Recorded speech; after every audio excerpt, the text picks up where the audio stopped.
নমস্কার বন্ধুরা, কেমন আছেন সবাই? আশা করি সবাই ভালো আছেন। তো এই তো গাছ থেকে আম পেড়ে নিচ্ছি। তো আমি আম দিয়ে আজকে একটা রেসিপি তৈরি করে আপনাদের দেখাবো। আশা করছি আজকের রেসিপিটা আপনাদের ভালো লাগবে। তো পুরো ভিডিওর সাথেই থাকুন কিভাবে বানাচ্ছি এই রেসিপিটা। তো আমি এই তো গাছ থেকে আম পেড়ে নিচ্ছি, আর আমাদের বাড়িতেই তো একটা গাছ আছে আমের। তো এই গাছ থেকে টাটকা আম পেড়ে নিলাম। তো আমগুলো এবার ঘরে নিয়ে যাব, আর আমগুলোকে ভালো করে কেটে নেব।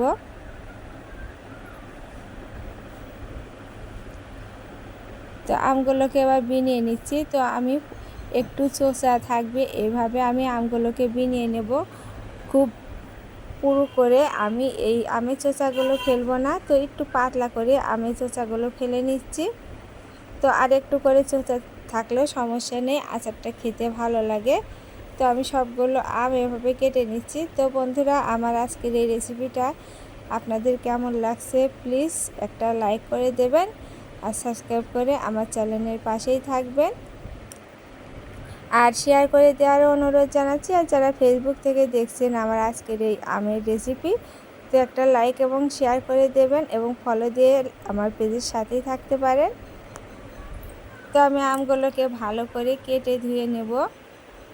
তো আমগুলো দিয়ে আচার খেতে খুবই ভালো লাগে। তো সেজন্য আমি এই আমেরই আজকে টক ঝাল মিষ্টি আমের আচার তৈরি করছি। তো কি করে করছি, তো আমগুলো চোষা ফেলা হয়ে গেলে আমি আমগুলোকে ভালো করে আমি ধুয়ে নেব। তো আমগুলো খুবই টাটকা, সেজন্য চোষাটা ফেলতে খুবই ভালো লাগছে।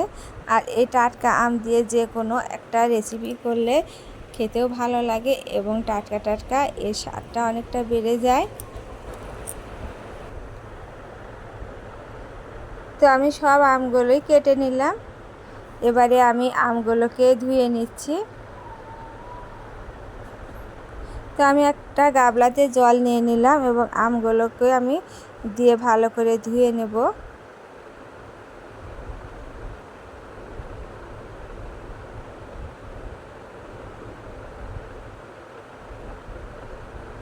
তো ধুয়ে আমি গামলাতে তুলে নিলাম।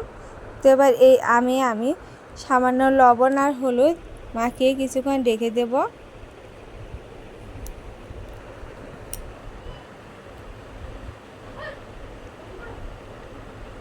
তো লবণ আর হলুদ যখন মাখানো হয়ে যাবে, আমি এবারে একটা গ্যাসেতে কড়াই বসিয়ে দিয়ে কড়াইটা গরম করে নিয়ে আমি এতে শুকনো মরিচগুলোকে আগে ভেজে নেব।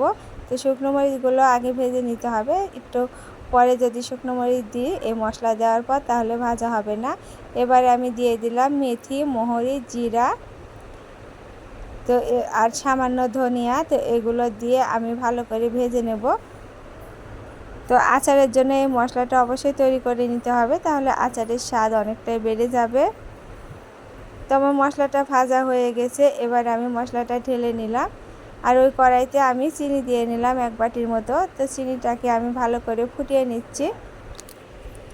তো কিছুক্ষণ এভাবে ফুটিয়ে নিলাম। এবারে দিয়ে দিলাম তেজপাতা, আর লবণ হলুদ মাখিয়ে রাখা আমগুলো দিয়ে দিলাম।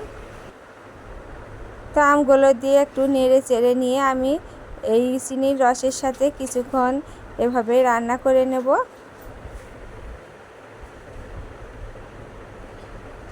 তো এই তো ফুটে আমার এই আমটা অনেকটা কমে গিয়েছে। তো এভাবে নেড়ে চেড়ে নিচ্ছি।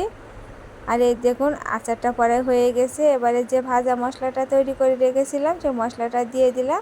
এবার আমের সাথে আমি ভালো করে মিশিয়ে নিচ্ছি। আর দেখে বুঝতে পারছেন আমার আজকের এই আমের টক ঝাল মিষ্টি আচারটা কত সুন্দর হয়েছে।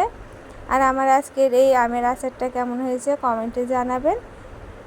তো আমি একটা প্লেটে তুলে নিচ্ছি আচারটাকে। তো অবশ্যই এরকম করে বাড়িতে তৈরি করে নেবেন, আর আমাকে কমেন্টে জানাবেন আমার আজকের এই আমের আচারের রেসিপিটা কেমন হয়েছে। তো এরকম নিত্য নতুন রেসিপি পেতে অবশ্যই আমার চ্যানেলের সাথেই থাকবেন, আমাকে সাপোর্ট করবেন এবং সাবস্ক্রাইব করে রাখবেন। সে পর্যন্ত সবাই ভালো থাকবেন।